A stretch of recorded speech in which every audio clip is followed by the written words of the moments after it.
of discussion is going to be acute rheumatic fever.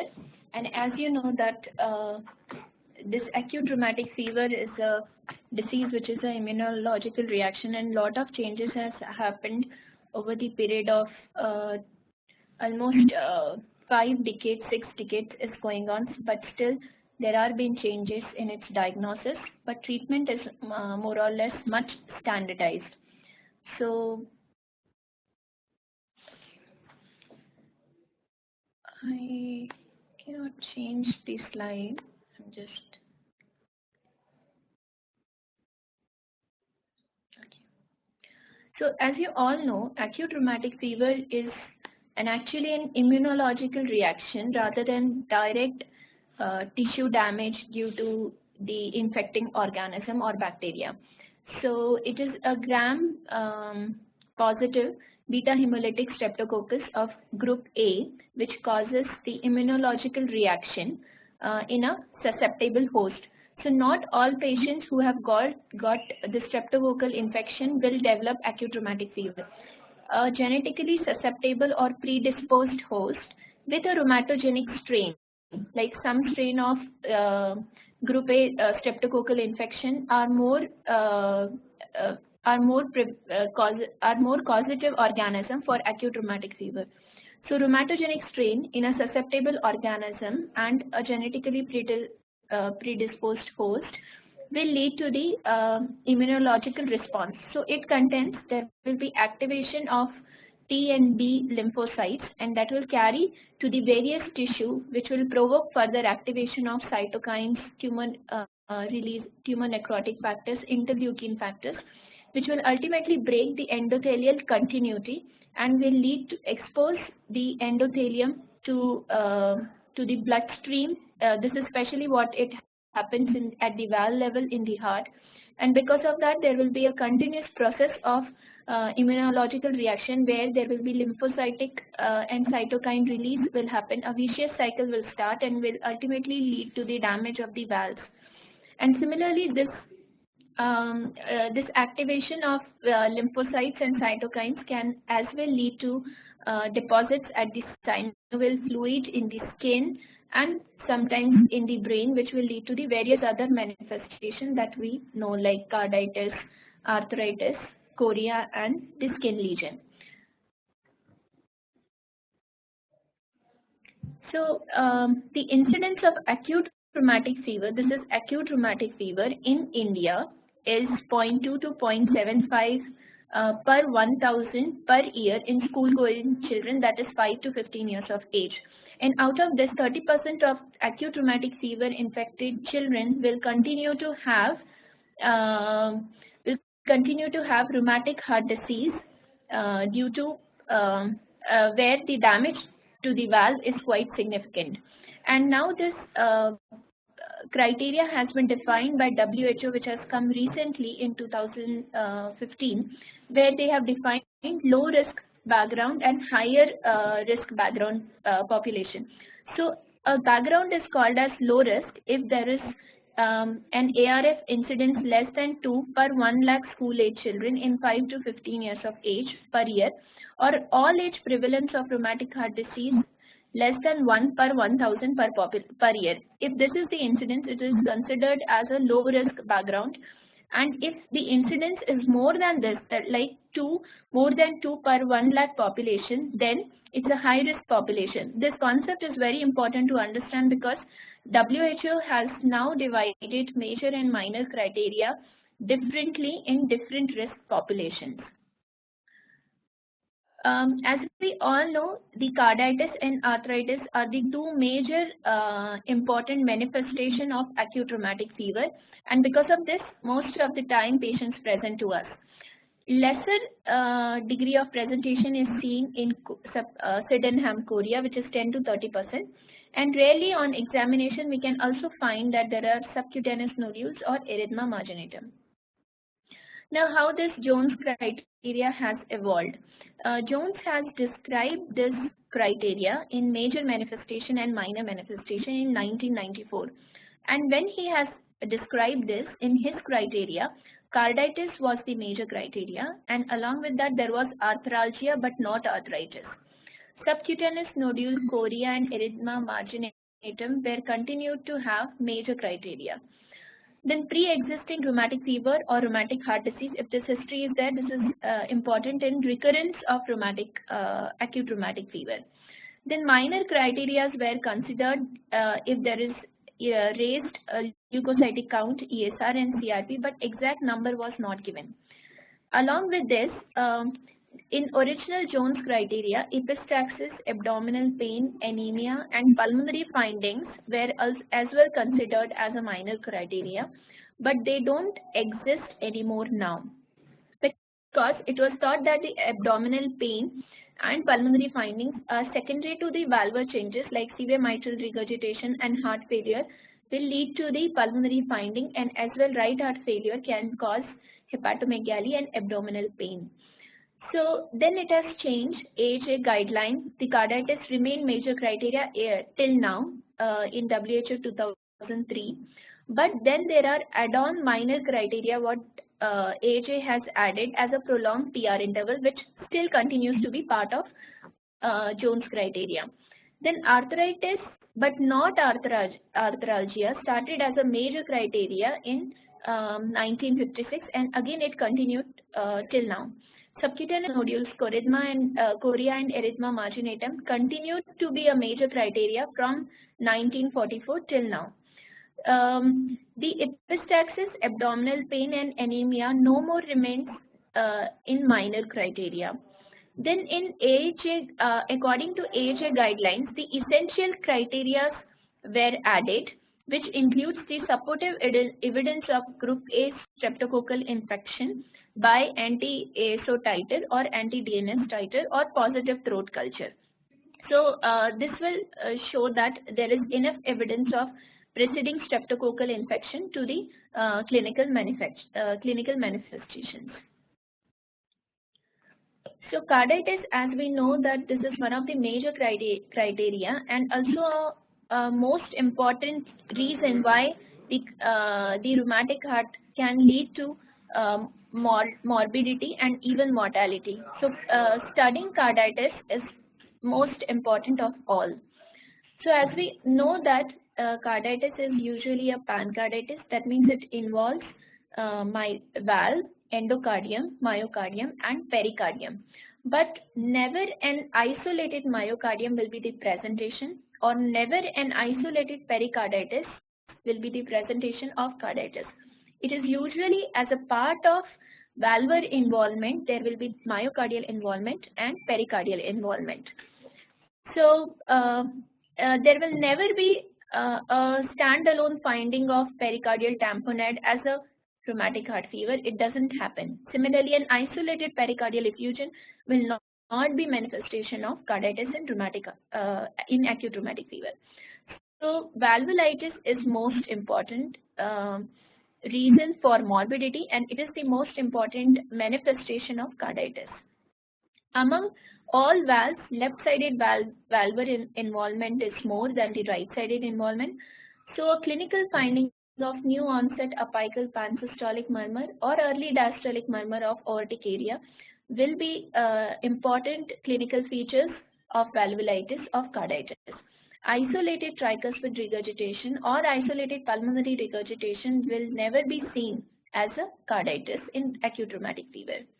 Then there is something which is described in this recent WHO guidelines, that what is subclinical carditis. So it is a manifestation where there is an absence of auscultatory findings which suggest valvulitis, but if you do echocardiography, you will see significant or pathological mitral regurgitation or aortic lesion. So in absence of auscultatory finding, if we are getting echocardiographic positive feature of valvular inflammation, that is called as subclinical carditis. So in recent guidelines, subclinical carditis is going to play a major role. Now, when it started in 1944 and 55 AHA guideline, it was majority a clinical diagnosis of carditis was considered as a major criteria, but not the echocardiography positivity. So over the period, various studies have come from Australia, New Zealand and Indian group, and depending on that WHO guideline, which has given importance of echocardiography in diagnosing subclinical diagnosis.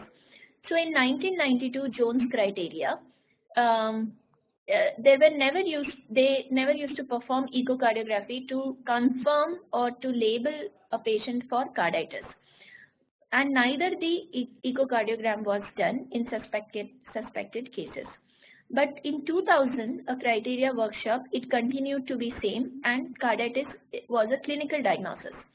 But in WHO guideline, as soon as all confirmed cases of acute rheumatic fever were advised to undergo echocardiogram to stage and to determine the degree of mitral lesion and aortic lesion.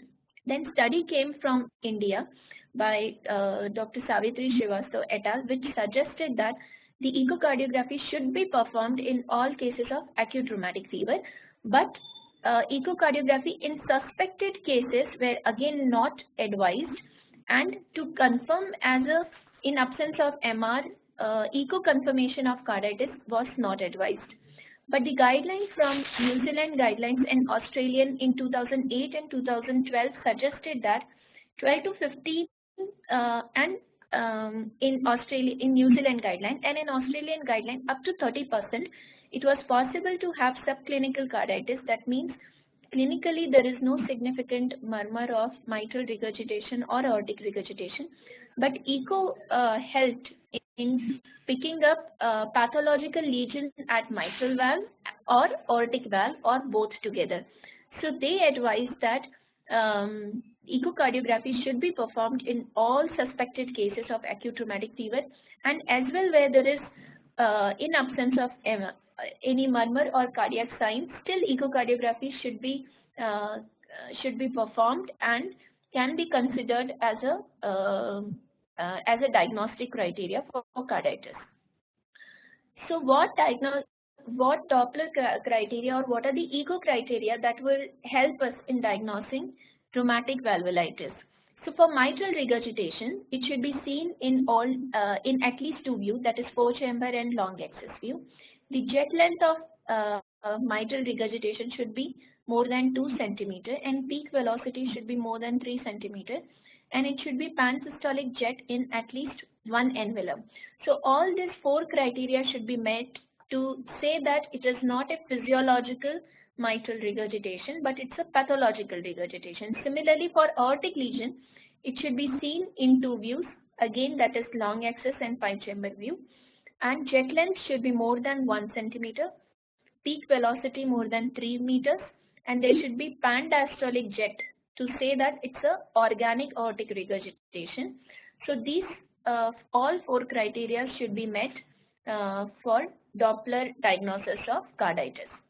Apart from color Doppler and velocities, the morphological findings on echocardiogram as well help in determining whether this lesion is due to rheumatic fever or other, like there other causative features like mitral valve prolapse or just annular dilatation.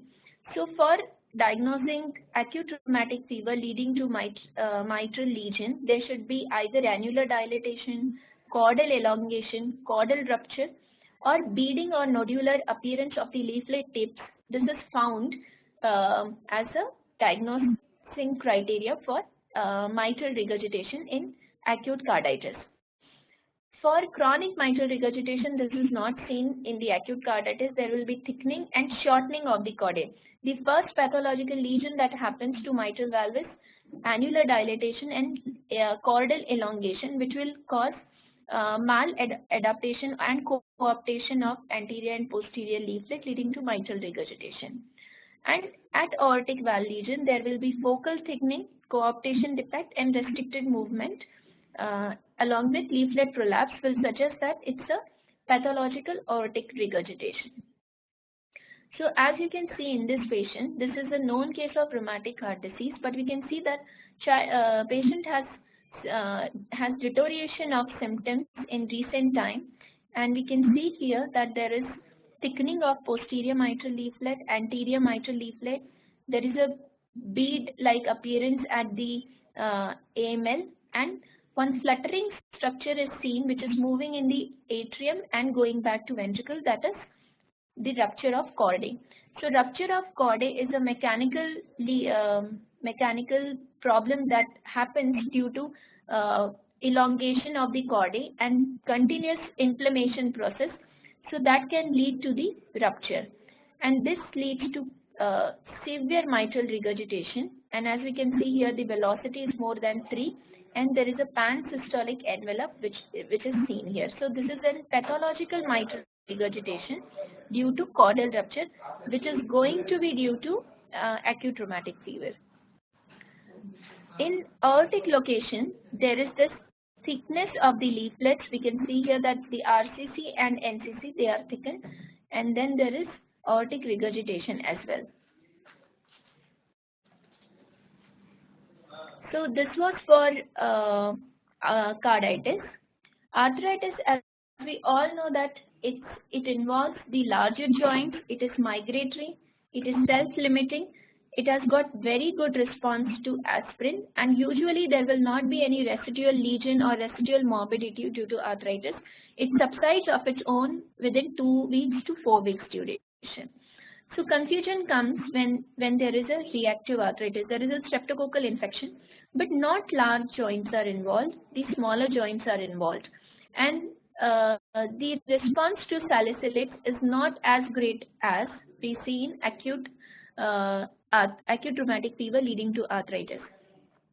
So it was found that even in reactive arthritis, later on when these patients were followed up, there was cardiac lesion were noticed in some of the reactive arthritis patients on follow-up.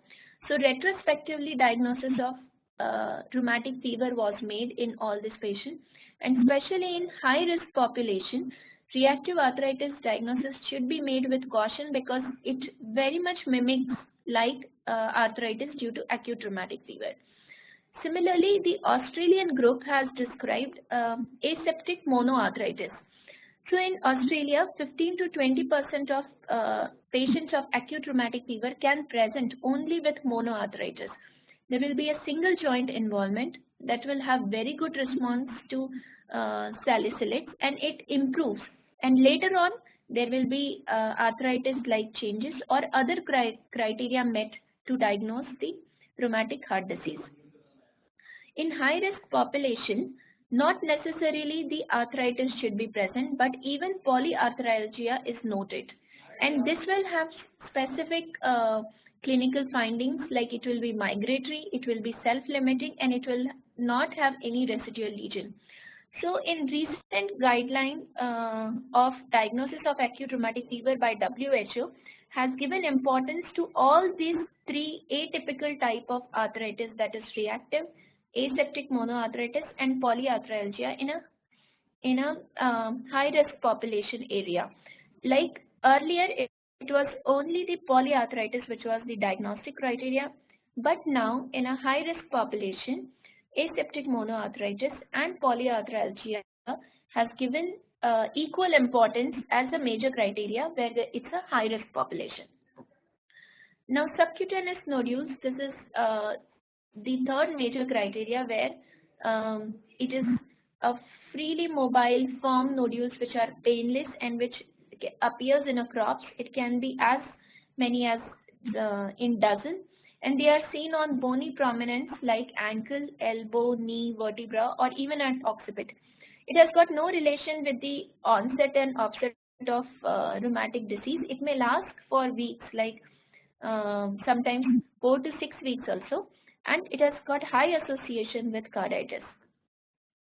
Erythema marginatum, which is very rarely seen in dark skin population, but it is classically described as a very transient rash which is of bright pink macule or papule with central clearing which blanches outside, and it again the timing is not associated with onset of the disease, but it may even appear after completion of the treatment, and it should not be mistaken as relapse of acute rheumatic fever. SYDENHAM chorea can be there as a standalone diagnosis because it comes years later to the first attack of acute rheumatic fever.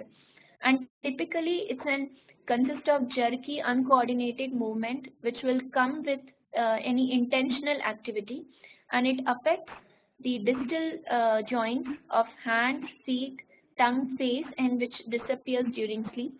And various signs can be elicited in this patient like milkmaid sign or pronator sign, where there is a peculiar movement of the wrist and fingers with the spooning sign. So various signs are described to confirm SYDENHAM chorea, because again it's a clinical diagnosis and there is no single test available for that.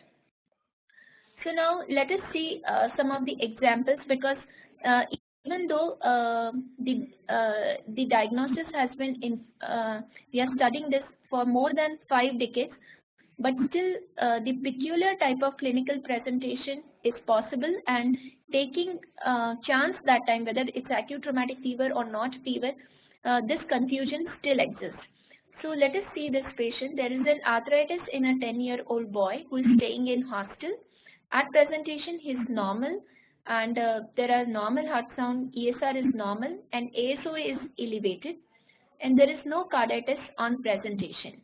So what do you want to do in this patient? Do you want to still consider as acute rheumatic fever, or you want to say that this is arthritis due to many other reasons?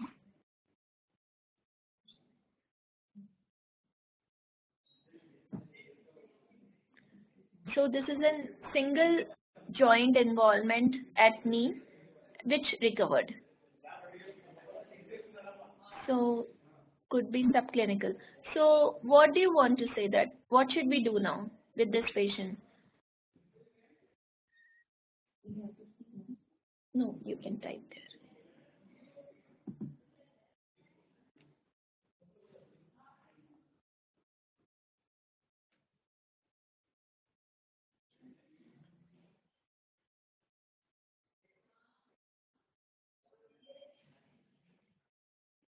So what do you think? What should we do now? Echo, okay. So according to the new guideline, yeah,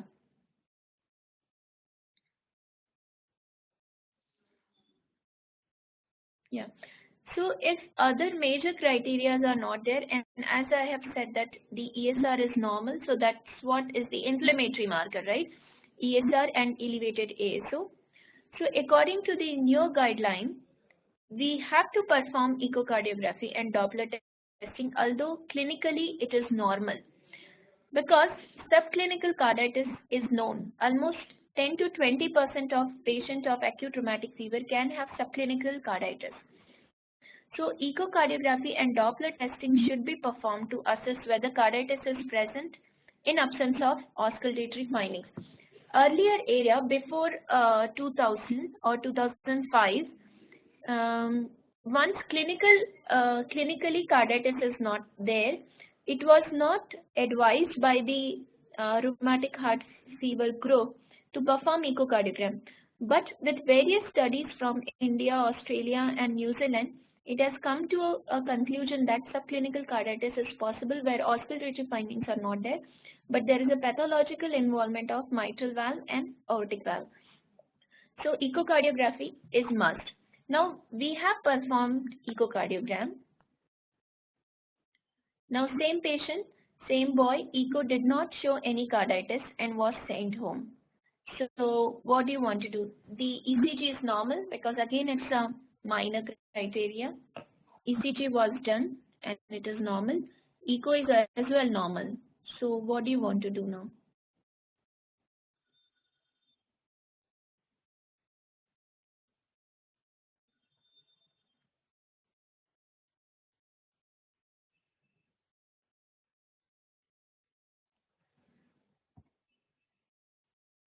Somebody said repeat echo after 48 hours.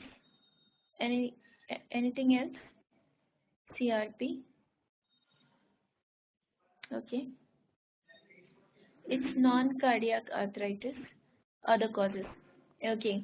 So in acute rheumatic fever, High risk area patients should be put under prophylaxis.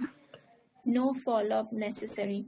Okay, so there is a patient who has got monoarthritis, who's there is an evidence that he had streptococcal infection, but ESR was normal at the time of presentation. So we have to do, it is reasonable to consider performing serial echocardiogram and Doppler in any patient with diagnosed or suspected acute rheumatic fever, even if documented carditis is not present at the time of diagnosis. So 2 weeks later, somebody has said 48 hours, somebody has said 1 month. So actually you have to repeat echo after 2 weeks, because there is a possibility of latent period between arthritis and carditis, and definitely there is 3 to 4 weeks duration is there always between the acute streptococcal infection to development of carditis. So we have to repeat his echocardiogram again to confirm that there is whether there is a subclinical carditis.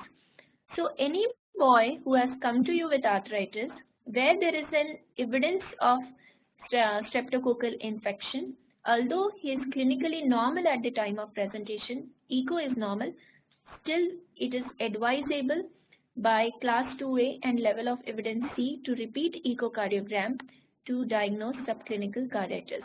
So we have to repeat echocardiogram 2 weeks later. So now what is the revised Jones criteria? Earlier it was only major criteria and minor criteria. Now major criteria is different at low risk population and different at high risk population.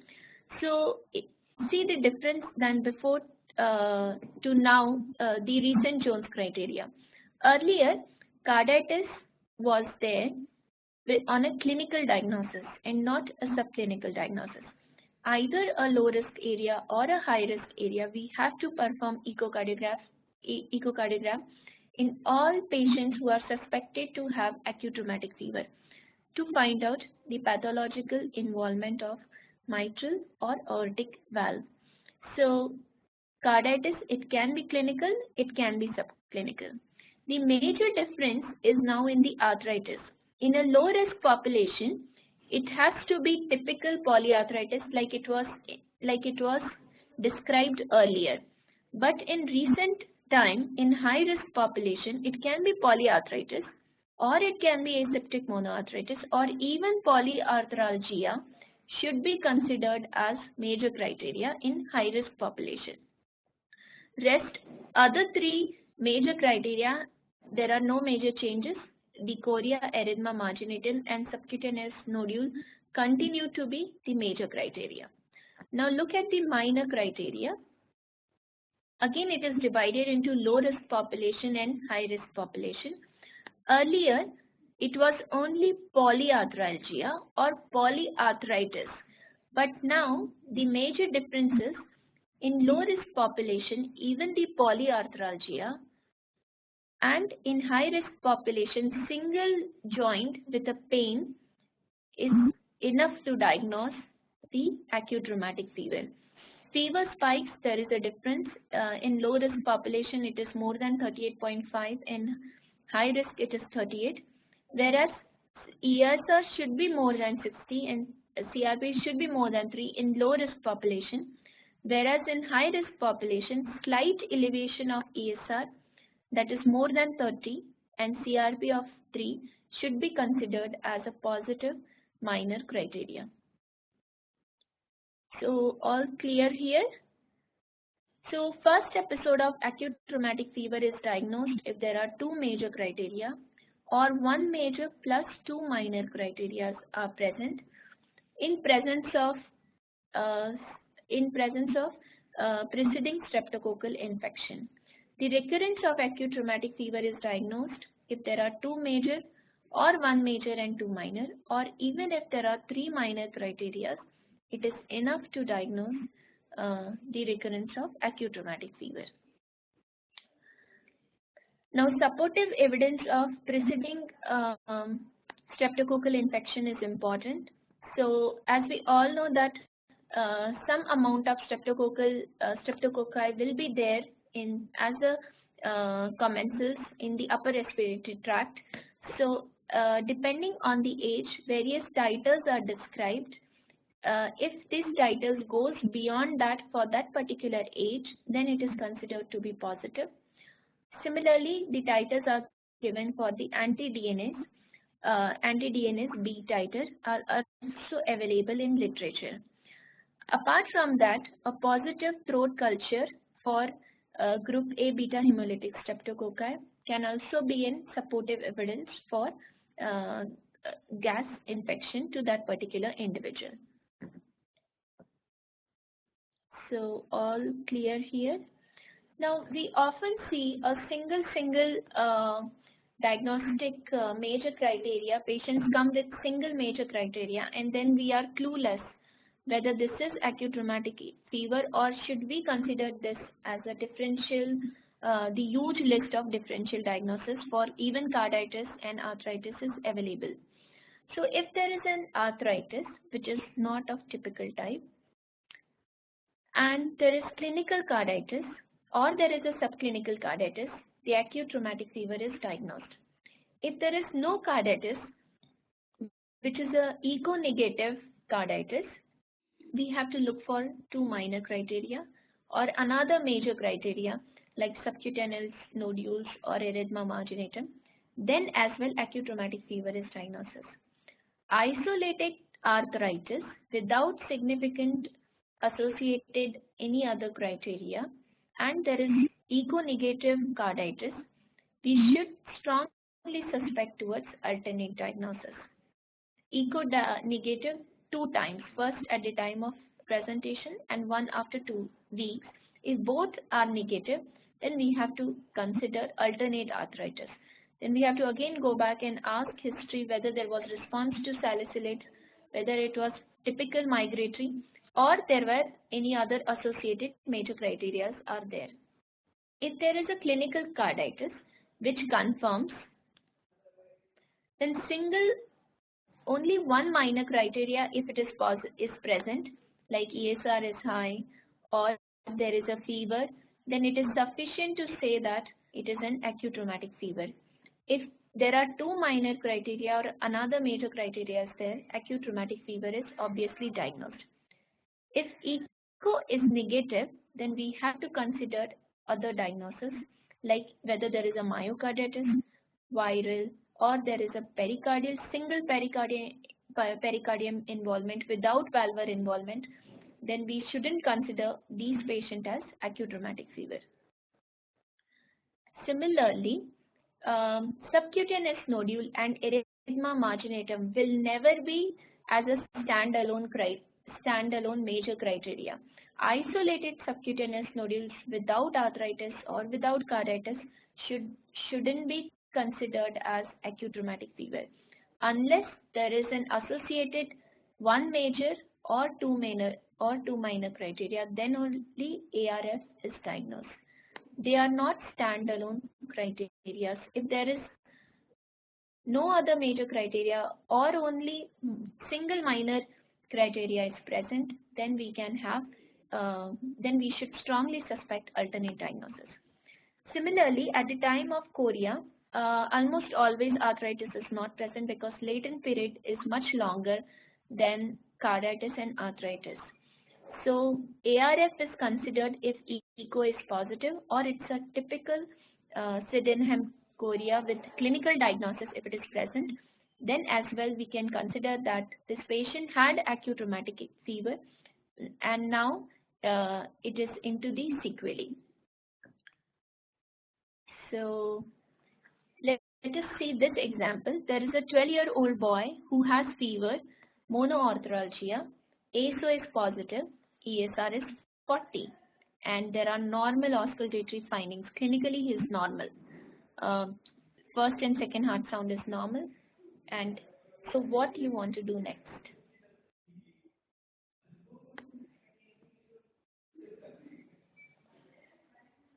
Because we all know that it is a polyarthralgia which has added by WHO in recent guideline, but not monoarthralgia.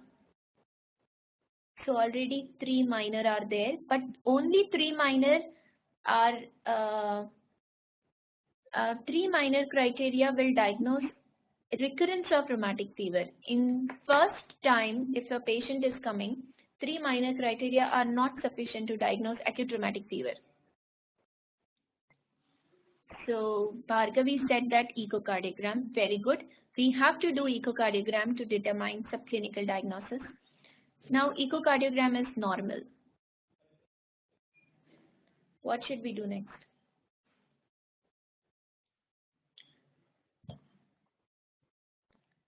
ECG. So again, it's a minor criteria. So minor criteria ECG. Repeat echo after 2 weeks. Yes. We have to look for other major criteria. Very good. We have to keep follow-up of this patient for other major criteria because subcutaneous nodules and erythema marginatum may not come immediately at the time of presentation. So we have to repeat echo after 2 weeks. So this is a common clinical manifestation that we see in our clinics, that the patient is referred for monoarthralgia where ESR and ASO is positive. Since India is a high-risk population and where there is a strong suspicion that acute and other diagnosis is ruled out like tuberculosis because it can involve single joint, then other inflammatory diseases are ruled out. Then in this situation, we have to consider as a positive or a possible acute rheumatic fever. So there is an entity of possible acute rheumatic fever where not all major criteria are fulfilled, but because of high risk population, it is difficult to ignore this patient and send them home saying that there is nothing. So when there is a genuine uncertainty, like ASO is positive, ESR is high, and there is monoarthralgia is there, it is reasonable to consider and offer 12 months of secondary prophylaxis, and we have to re-evaluate this patient with careful history and physical examination or even on follow-up. And suppose these patients, despite of prophylaxis, they continue to have symptoms or there is a recurrence of symptoms if they are quite properly adherent to prophylaxis, then it is a strong suspicion to make other diagnosis than acute rheumatic fever. So we can give secondary prophylaxis till 12 months. But if it is during 12 months, despite of proper prophylaxis, if patients develop recurrent symptoms and they are not better responsive to salicylates, then it's a good idea to reconsider the diagnosis of acute rheumatic fever. And these patients are classified as possible acute rheumatic fever, especially in high-risk population area like in India or even some areas of Australia and New Zealand. Now look at this patient. This is a 14-year-old girl, had multiple small and large joint pain with arthralgia, and there is a delayed response to salicylates and preceding history of fever was there. ASO is positive. Clinically, heart sound is normal and echocardiogram is also normal. So clinician has made a diagnosis of post-streptococcal reactive arthritis. So what should we do next?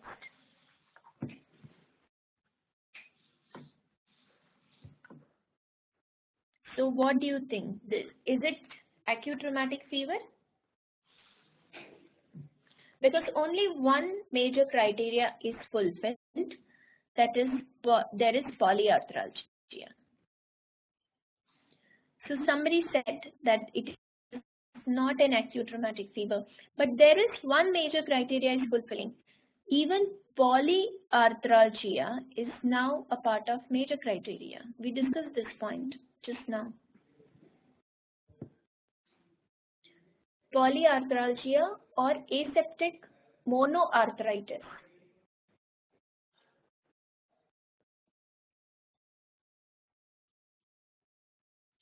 And there are other minor criteria as well positive, like there is a fever and ESR is high. So what should we do? there is a history of streptococcal infection.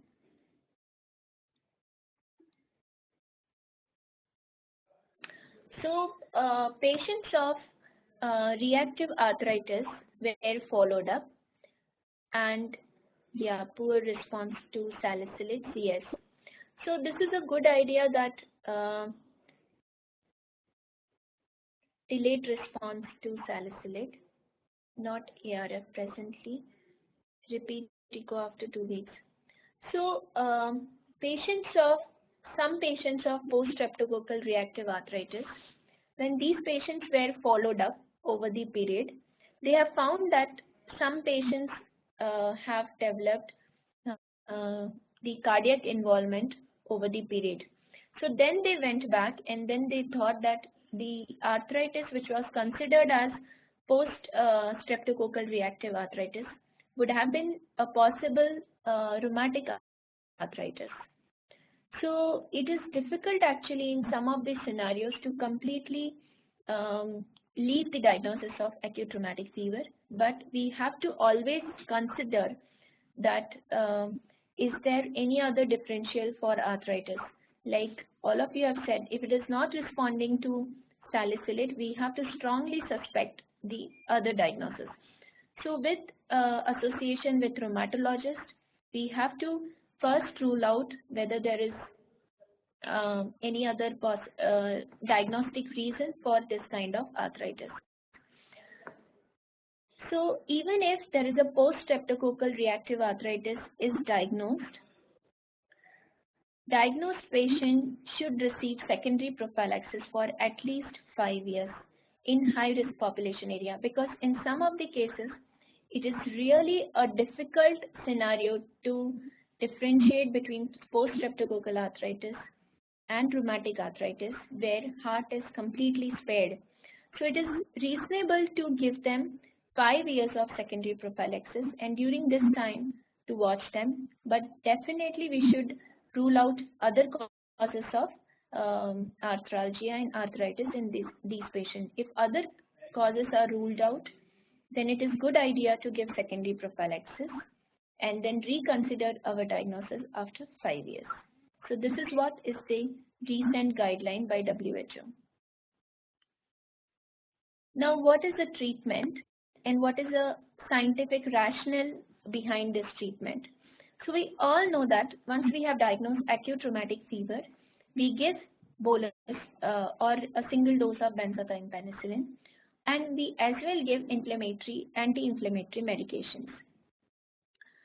So penicillin, it has proven that it doesn't alter the carditis involvement, neither it prevents the repeat attack of during the same period. So it has got large dose of penicillin have actually failed to improve outcome of carditis at 1 year of age, but it should be given to eradicate streptococcal infection from the upper respiratory tract. It is not upper GI, it is upper respiratory tract infection. So colonization of group A streptococci should be eradicated by giving single large dose of penicillin or other medications. Now again, anti-inflammatory have not given any proven benefit if the cases are studied of acute carditis or acute arthritis, which anti-inflammatory medication or whether it is useful or not in long-term duration, both aspirin and steroids have not given any proven benefit.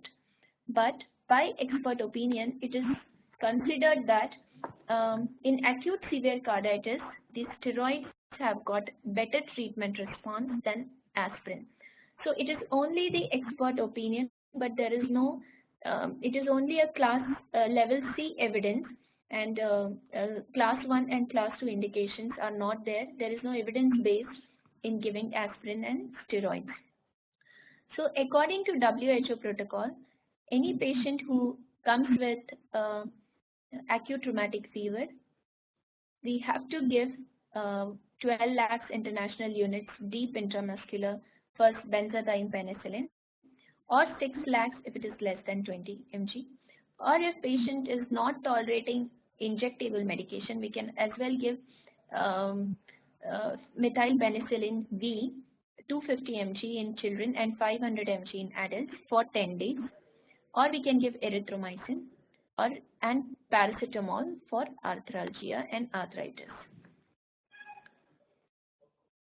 So according to IFP protocol, what we follow, there was this consensus and guidelines which has come as Indian Academy of Pediatrics in 2008. According to them, and what we follow in our country is benzathine penicillin 12 lakhs unit if the weight is more than 27 kg as a stat dose. Or if patient is not tolerant to the injectable, we can give oral penicillin or azithromycin or cephalexin or erythromycin. Macrolides can as well be given depending on the various duration. Penicillin V for 10 days, azithromycin for 5 days, and cephalexin for 10 days. According to IAP protocol, erythromycin is not recommended for primary prophylaxis, that is to remove the infection of streptococci from the upper respiratory tract. So secondary prophylaxis we will discuss later. Apart from that, there are anti-inflammatory protocols.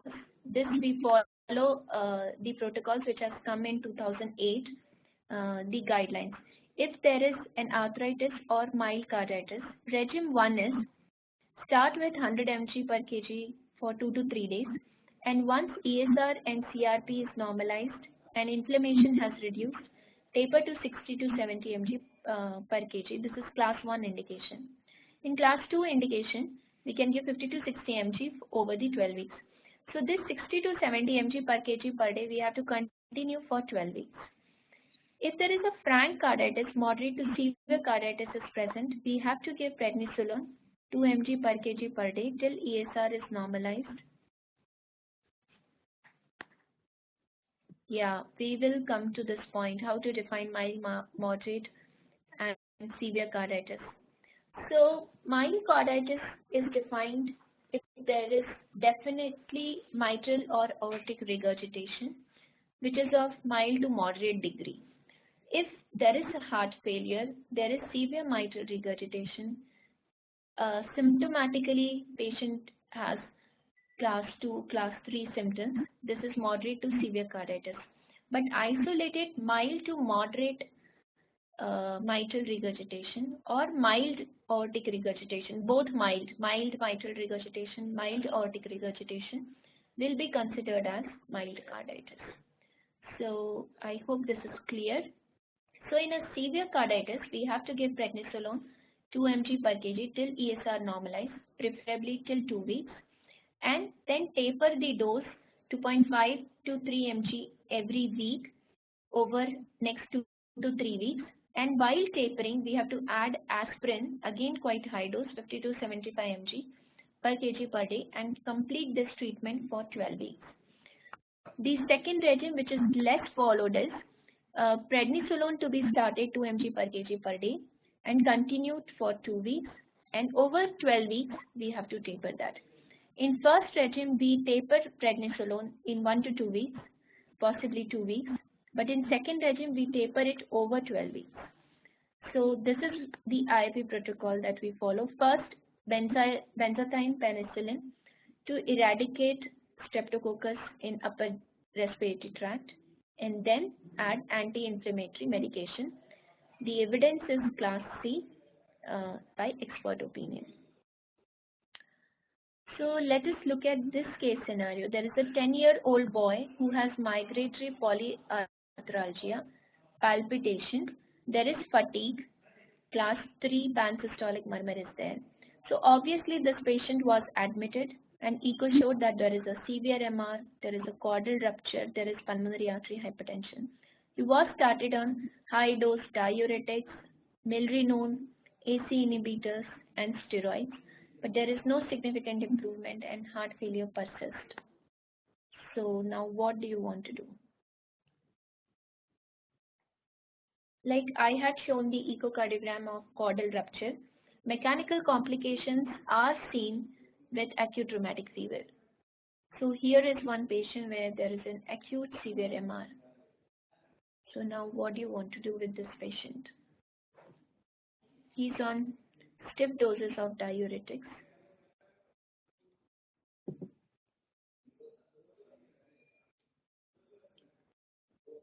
Okay, so AC inhibitors are added.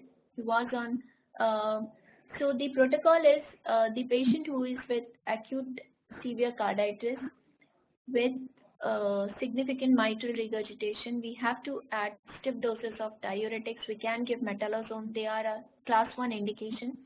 Then we can add dobutamine and milrinone, and when we are tapering milrinone, we should add AC inhibitors so that the afterload reduction is possible. So as he said, afterload reducing agent are class 1 indication in acute severe MR or acute severe AR. We have given everything, but heart failure is persisting. Pressures are borderline 80 to 90, and he still has class 3 symptoms, hepatomegaly. What do you want to do?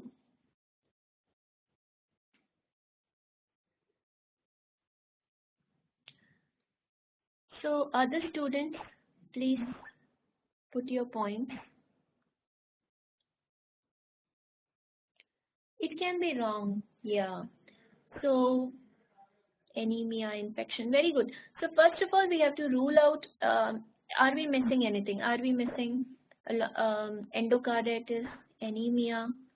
It is possible that patient has rheumatic fever, rheumatic heart disease, and we are thinking that he has another attack of acute rheumatic fever, acute on chronic, but it is quite possible that it can be an infective endocarditis. So we have to rule out infective endocarditis.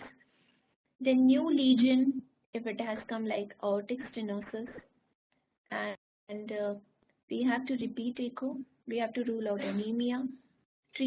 So despite of all treatment, if patient is not improving, the mitral valve repair is indicated. So acute rheumatic fever with acute severe mitral regurgitation and uncontrolled congestive heart failure secondary to caudal rupture is a class 1 indication for urgent surgical intervention. So if patient is non-responsive or refractory to medical management and there is a mechanical damage to mitral valve by caudal rupture, it's a class 1 indication. So patient should be continued to be on steroids and can be taken up for mitral regurgitation, but it will be in high risk case, but unless you repair that valve, the heart failure is not going to improve. And it is quite possible that after repairing the valve, patient might go into left ventricular dysfunction because there is a tissue edema and sutures may not stay, but taking that risk, it is in class 1 indication if mechanical complication of mitral valve has happened due to acute rheumatic fever. And heart failure is refractory to medical management. So that was for treatment. I will briefly cover secondary prophylaxis, but again it's a very huge topic and lot of studies are there that why benzythine penicillin is selected for secondary prophylaxis. So aim is to prevent colonization of beta hemolytic streptococci in a susceptible host. Not all patients of those who have suffered streptococcal infection will develop acute rheumatic fever. We know that the susceptible host, genetically susceptible host with the rheumatic strain, if this combination is there, they are prone for acute rheumatic fever. And where there is an already acute rheumatic fever, they are more prone to develop acute on chronic or recurrence of acute rheumatic fever is quite possible. So aim is to prevent colonization of beta hemolytic streptococci. So we all write that we have to do sensitivity testing. So I have mentioned here how to do sensitivity testing, but there are minor allergen and major allergen available with penicillin. and the sensitivity should be tested for both the allergen, minor and major. But unfortunately, we don't have minor allergen available. We have only benzyl penicillin. So benzathine penicillin, which we are giving as an injection, is not taken to test sensitivity. It is a benzyl penicillin which will be given in the subcutaneous area, and a saline of 0.02 to 0.05 ml will be given to the other forearm, and benzyl penicillin will be given in one forearm, and then after 30 minutes the wheal formation is tested. A test is considered as positive if there is a 2 millimeter wheal formation, or if it is 4 millimeter than the initial edema, and it should be red after 30 minutes of initial injection, and it is possible to develop anaphylaxis either with test dose or even after the injection. And for that, as we all know, the treatment is adrenaline. Sometimes we may have to do mechanical ventilation. Steroids and Lasix have got very minimal role. It is the adrenaline which is a natural inhibitor of this anaphylaxis reaction. Now, how much duration? According to IEP, we are following this. If there is no carditis and only arthritis was there, 5 years from the onset of disease, or 18 years, whichever is longer. If there is mild to moderate carditis with the carditis part is healed. There was an episode of acute rheumatic fever, and at the initial presentation there was only mild carditis or moderate carditis which has healed over the period. We have to give 10 years prophylaxis or 25 years, whichever is longer. In severe carditis, where the intervention was done, like balloon mitral valvotomy or mitral valve repair or aortic valve repair, still we have to give prophylaxis, possibly lifelong or till 40 years of age. This is what is the indication. If we have repaired one valve, that doesn't mean that other valves are not prone for infection. Even the same valve can again get infection or inflammatory response from the another attack of acute rheumatic fever. So we have to continue intervention, and adherence to secondary prophylaxis is the crux or the mainstay of the treatment, and it should be emphasized to all the patients with, who have undergone intervention. So that's all for today's presentation for acute rheumatic fever. If there are any questions, we can discuss, because I think we have 5 minutes time.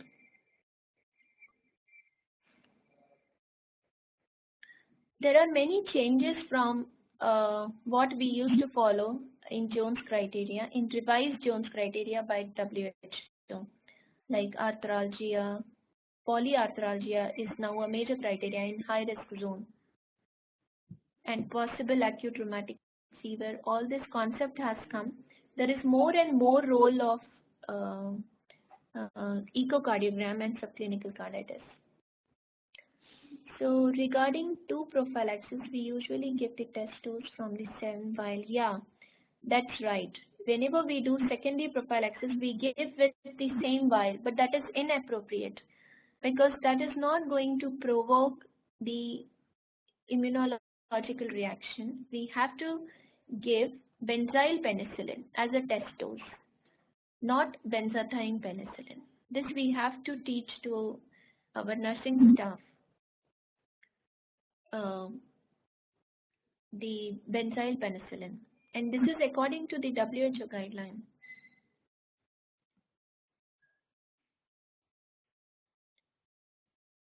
So I think it's clear for Aju that we have to use, had a doubt, secondary prophylaxis not available in the form of K-pen, then any alternative drug can we use? Yeah, so according to IEP guideline, I'll just go back. If you look here, erythromycin is considered in secondary prophylaxis. Azithromycin, cephalaxine were not considered. Erythromycin is considered. But whenever we are No, we cannot use that as a secondary prophylaxis. We have to emphasize our patient, we have to educate them that adherence to treatment, adherence to prophylaxis is the mainstay of therapy. If they are using penicillin V and even the single day is escaped from taking the medication, it is not sufficient for preventing recurrence of acute rheumatic fever.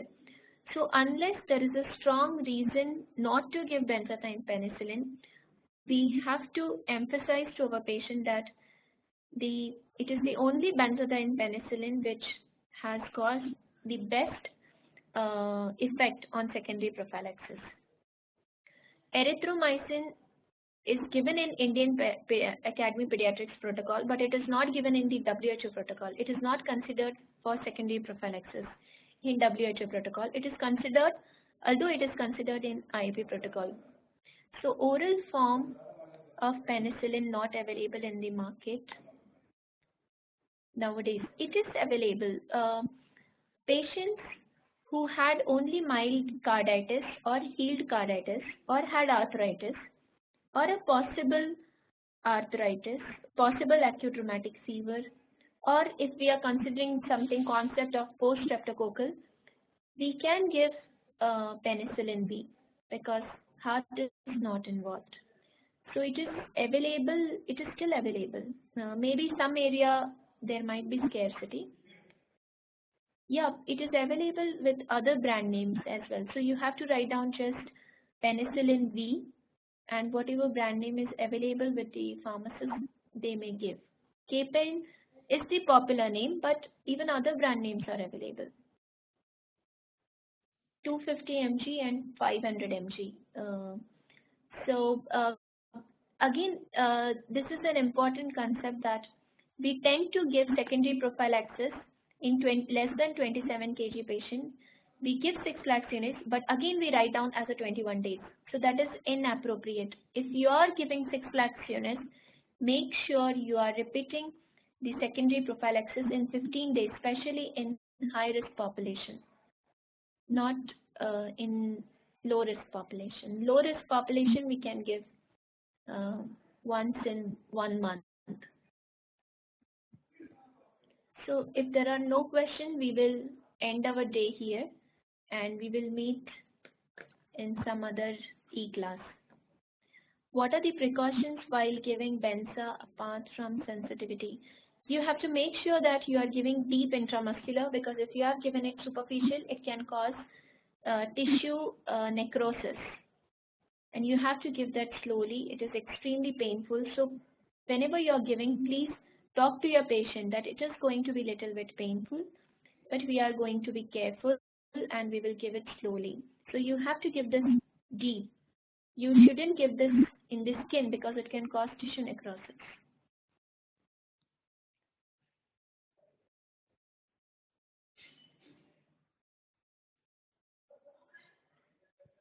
So all clear here? Thank you then. I will rest my talk here and see you then in some other e-class. Thank you.